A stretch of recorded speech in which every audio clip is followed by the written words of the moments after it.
ating alamin kung ang presyo ba ng gasolina sasabay mga kasama sa selebrasyon ng Valentine's Day na kung saan tumataas po ang presyo ng bulaklak, ng chocolate, ng cake at kung ano-ano pa na kung saan din ito po yung pinangre-regalo talaga ng ating mga suki sa kanilang mahal sa buhay.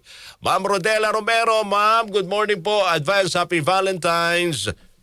Yes, magandang umaga, Sir Rod. Happy Valentine's din po. Opo, good news po next week o mukhang hindi? Mukhang hindi po, Yes, mukhang Mayor. kagaya ng presyo ng mga bulaklak tumataas. Tumataas din. Opo. So, malaki-laki ho ba ang inaasahan nating increase next week, Mama Rodela?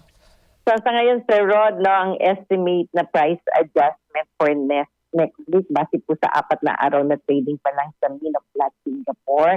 Wala pa po yung mga dagdag ng oil companies sa kanilang operating cost. Ang gasoline po, more or less, increase po siya ng 95 centavos per liter. Sa diesel naman po, more or less, increase po siya ng 10 centavos per liter. At sa kerosene naman po, more or less, increase din po siya ng 25 centavos per liter. Base po sa 4 na araw na trading pa lang po. Opo, pero po pwede pa yan magbago. Opo, maaari sana bumaba pa po kasi kahapon naman pababa siya ng taon. So sana mabawasan na. Ng kahit konti, ma'am, no? Opo, Kaso nga opo. lang, ang nangyayari, hindi bumababa. Pag dating na po ng araw ng pagpapatupad, mas lalong nadadagdagan pa yung presyo, ma'am, no? Yun nga po kasi wala pa po yung operating cost ni oil companies dito sa estimate natin. Ito lang po yung pagkakaangkat sa international oil market o yung trading sa Minoplat. Opo. Well, nung mga nakarang araw sinasabing isa sa mga dahilan dahil nga sa mataas yung demand dahil papalapit ang Chinese New Year. Next week, Chinese New Year na. Baka mas lalong mas mataas ang price increase, ma'am, sa mga produktong petrolyo. Sa ngayon, Sir Rod, yung nakita natin, mukhang kumbaga sa natalo ng geopolitical yung supply and demand fundamentals. Kasi kahit po tumaas ang demand, tapos walang ibang problema, may enough supply naman po ang merkado. Okay. Kaso po ito, ang nakita natin parang strongest factor na kumahatak o nakaka-influence para tumaas po yung presyo ng produktong petrolyo ay yung kaguluhan pa rin po sa bansang Iran. Kasi nagkakaroon po ng takot na magkakaroon ng supply disruption o parang pagtigil sa pagdaloy ng produktong petrolyo kapag sinara po yung Strait of Hormuz, dito ba?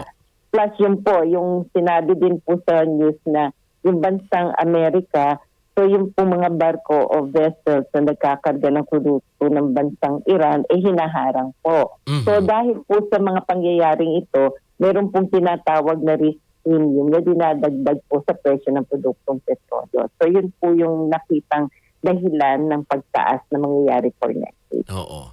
Pero ito, curious lang ako, ma'am, no? Ewan ko kung may epekto din ba, no? Itong sigalot natin sa China, wala naman. Usapin ng West Philippines, Wala naman po. Wala po tayo nakikitang parang domestic reason. Lahat po international. International. Dahil po sa bansang Iran.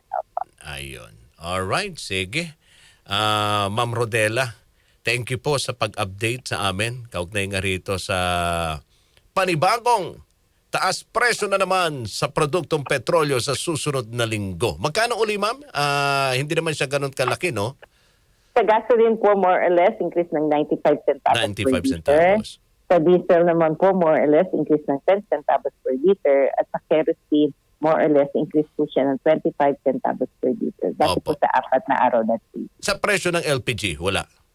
Sa LPG, nito pong wala pa po kasi Pebrero. Normally po, ang increase po niyan, yung unang araw ng buwan. So, tapos magkakaroon po tayo ng estimate, mga katapusan po ng buwan. Okay. Oo. So, posible next month.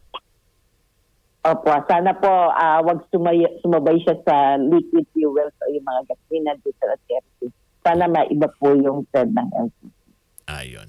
Alright. Maraming salamat, Ma'am Rodela. Mabuhay po kayo. Happy weekend! Happy weekend po. Happy Valentine's Day. Happy Valentine's